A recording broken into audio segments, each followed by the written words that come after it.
حدیث بغیر سند کے معتبر نہیں تو ہماری اور آپ کی بات بغیر سند کے کیسے معتبر ہو سکتی ہے؟ مین چیز یہ ہے. اور الحمدللہ کرم ہے ہم لوگوں پر محدثین کا. ان اصح الکتب بعد کتاب اللہ تعالی علی الارض البخاری. روئے زمین پر قرآن کریم کے بعد صحیح ترین کتاب بخاری شریف ہے. بخاری شریف سیدنا امام بخاری رحمۃ اللہ تعالی علیہ نے تصنیف فرمائی، مگر وہ یہ جانتے تھے کہ بعد میں بہت سارے لوگ بے سند گھومیں گے اور رسول پاک کی طرف اس کی نسبت کر دیں گے، تو انہوں نے سند باقاعدہ لکھ دی.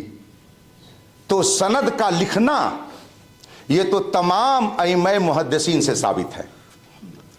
سند جو آپ فرما رہے ہیں حدثنا فلاں حدثنا فلاں حدثنا فلاں، اور پھر اس کے بعد میں قال ابو ہریرہ قال سعید الخدری قال فلاں قال فلاں، تو یہ سند انہوں نے جو لکھی ہے، سلسلہ روایات جو انہوں نے لکھا ہے، تو سند کا لکھنا اسی وقت رائج ہو گیا تھا تاکہ کوئی جھوٹا آدمی محدث بن کر رسول پاک کی طرف غلط حدیث منسوب نہ کر سکے.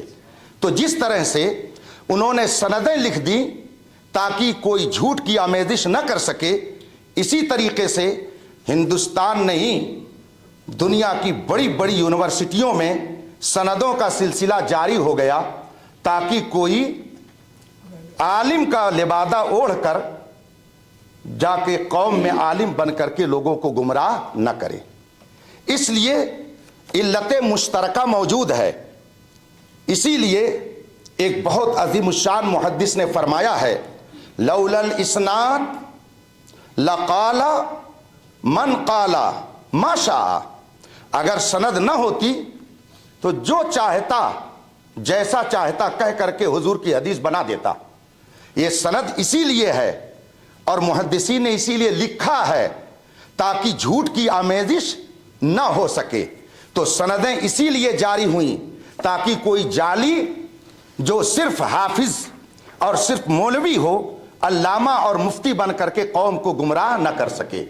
تو وہاں بھی سند جو لکھی گئی کذب سے بچانے کے لیے، گمراہی سے بچانے کے لیے اور جھوٹ بولنے سے لوگوں کو روکنے کے لیے، اور یہ سندیں جو دی جا رہی ہیں یہ بھی اسی مقصد کے تحت تاکہ غیر عالم اپنے آپ کو عالم بنا کر قوم کے سامنے نہ پیش کر سکے. تو یہ قیاس مال فارق نہیں ہے بلکہ علت مشترکہ موجود ہے، اور جب علت مشترکہ موجود ہو تو اس کو قیاس مال فارق کہنا خود ہی قیاس مال فارق ہے. اس لیے یہ بات صحیح نہیں ہے. لہذا ہم نے ھذا حدیث صحیح الاسناد کو حضور کا قول نہیں بتایا، آپ نے بھی میری طرف جھوٹ بات منسوب کر دی. تو ایک مجرم تھے، اب دو مجرم ہو گئے. اس لیے اس بات کو آپ تسلیم کیجئے کہ خطائیں ہو رہی ہیں.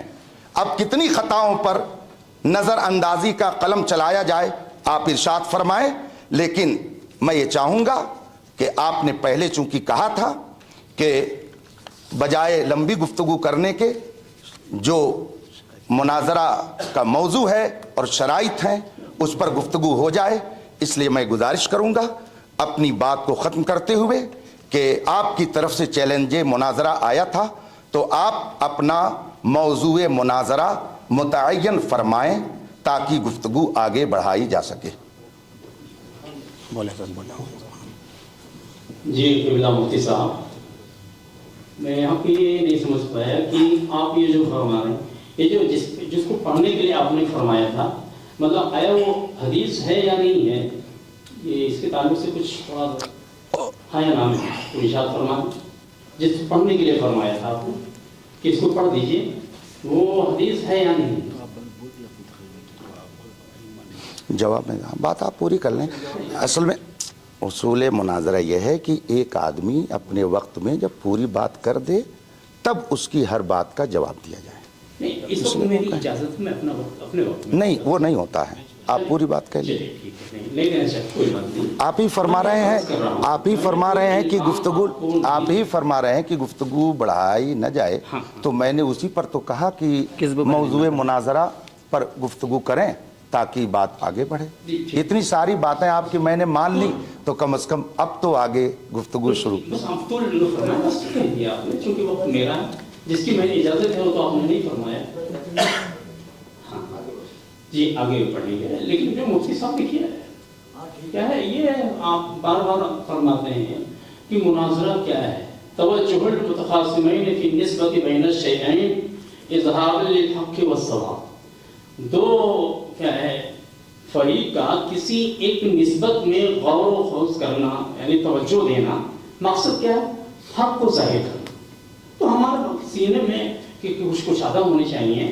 یہ کیا نام ہے فوقیت، برتری، اور کیا ہے تعالی نہیں کہ میں فریق مخالف کو زیر کر دوں تو میری برتری ہو جائے. نہیں، ہم جس چیز میں ہم لوگوں کو تھوڑا اس کو ظاہر کرنا ہے، تو یہ ہر کے اندر جذبہ ہونا چاہیے.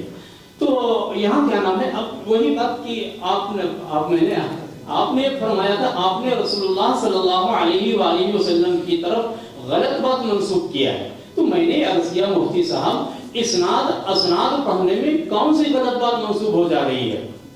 یہ میں آپ سے بڑی غلطی یہی تو تھی کہ مفتی قاری صاحب نے اسناد کے بجائے اسناد کہہ دیا، جس کی بنا پر مفتی صاحب نے فرمایا کہ آپ نے آقا صلی اللہ علیہ وآلہ وسلم کی طرف غلط بات منسوخ کیا ہے. تو آیا اسناد کہنے میں کون سی غلط بات منسوخ ہو جا رہی ہے؟ میرا ہی مطالبہ تھا. وہ جملہ حدیث کا ہے ہی نہیں ہے. مصباحی صاحب جی حضرت نے بھی وقت میرا وقت میں آپ کا ہے وقت چلیے آپ اگر اجازت نہیں، اب ہم بھی کچھ پوچھ سکتے ہیں. اگر آپ بولیں تو ہم بھی پوچھ سکتے ہیں. کوئی بات ہاں اجازت میری یہ گزارش تھی. دوسری چیز یہ بھی وہی سند والی بات آ گئی کہ مفتی صاحب کہتے ہیں علت مشترکہ ہے. جی میں نے عرض کیا اس سند کیا وہاں ہر راوی کے واسطے کیا وہاں ایسی جیسی سند طلب کی جا رہی ہے؟ وہ کیا ہے، دیکھیں فرمان معصوم آقا صلی اللہ علیہ وآلہ وسلم جو اللہ رب العزت کے برگزیدہ رسول ہیں، تو آپ کا فرمان بہت حیثیت رکھتا ہے. لہذا یہ پرکھنے کے واسطے آیا یہ آقا صلی اللہ علیہ وآلہ وسلم ہی کا فرمان ہے یا کسی غیر کا فرمان ہے؟ ظاہر سی بات ہے اس کے واسطے سند ہونا ضروری ہے. لیکن یہ کہ یہ جو شخص پڑھ رہا ہے قرآن ہی ہے یا قرآن نہیں ہے، آیا جو پڑھ رہا ہے یہ حدیث ہے یا نہیں ہے، اس کے لیے سند، کاغذ والی سند کا ہونا کیا ضروری ہے؟ بھئی تو ظاہر ہے قرآن پڑھ رہا ہے کسی ایک مجمع میں، ہر کوئی بیٹھا ہوتا ہے سمجھ جاتا ہے قرآن ہے یا نہیں ہے. حدیث پڑھنے کے لیے کاغذ کی سند ہونا ضروری نہیں ہے، لہذا اس سند سے اس پر استدلال کرنا درست نہیں ہے. یہ میں نے عرض کیا تھا. میں نے آپ کو کوئی الزام نہیں دیا، بلکہ میں نے آپ سے پوچھا تھا کون سی غلط بات کی نسبت ہو جا رہی ہے. اگر اسناد کہنے میں رسول اللہ کی طرف غلط بات کی نسبت ہو رہی تو اس کی نشاندہی کی جائے، اور اگر نہیں ہو رہی تو پھر آپ کی طرف سے قاری صاحب پر یہ الزام ہے. اب پہلے آپ نے خود ابھی بات کو طول دینا ہے. اس کو کہتے ہیں مجادلہ، اس کو کہتے ہیں مقابلہ، اسے مناظرہ نہیں کہتے ہیں. اس لیے کہ مناظرے میں کیا ہے، اظہار الحق یعنی حق اور درست بات کو ظاہر کرنا مقصد ہوتا ہے، جبکہ مقابلہ اور مجادلہ میں کیا ہوتا ہے، مقابلہ میں کیا مطلب اپنی تعالی فوقیت برتری ظاہر کرنا ہوتا ہے، مجادلہ میں صرف جھگڑا مقصود ہوتا ہے. تو ہم مجادلہ اس کو نہیں بنانا چاہتے، مقابلہ نہیں بنانا چاہتے، بلکہ یہ مناظرہ ہی نہیں ہے. یہ تو مناظرے کی شرائط طے کریں، ہم بھی یہیں پہ ختم کر رہے ہیں. میں نہیں بڑھانا چاہتا بات. مفتی صاحب سے میں عرض کر رہا ہوں کہ بات آپ طول دے رہے ہیں. آپ نے کہا بھی آپ نے توبہ کیجئے، توبہ کا مطالبہ آپ نے کیا، جبکہ اس سے بڑھ کر کے آپ نے آقا صلی اللہ علیہ وآلہ وسلم کی ذات اقدس پر آپ نے جھوٹ باندھنے کا اتہام لگایا، جبکہ قطعاً جھوٹ ثابت ہوتا نہیں ہے. جو کیا ہے توبہ، جو کیا ہے تجدید نکاح، یہ آپ کی ذمہ داری ہے. لیکن میں نے تو یہ مطالبہ کیا. اب چھوٹی سی بات کی بنیاد پہ کہ قاری صاحب دکھا رہے تھے انگریزی بات، کیا انگریزی میں عربی بھی لکھا ہے. اب کہتے ہیں عربی ہوتا ہے، عربی کی نہیں، وہ تو انگریزی میں جو لکھا تھا وہ عربی پڑھ دی، اس کو لے کر آپ بات بڑھا رہے ہیں. تو اہل فہم جانتے ہیں، جو سمجھ بوجھ رکھتے ہیں کہ واقعی آپ طول دینا چاہتے ہیں،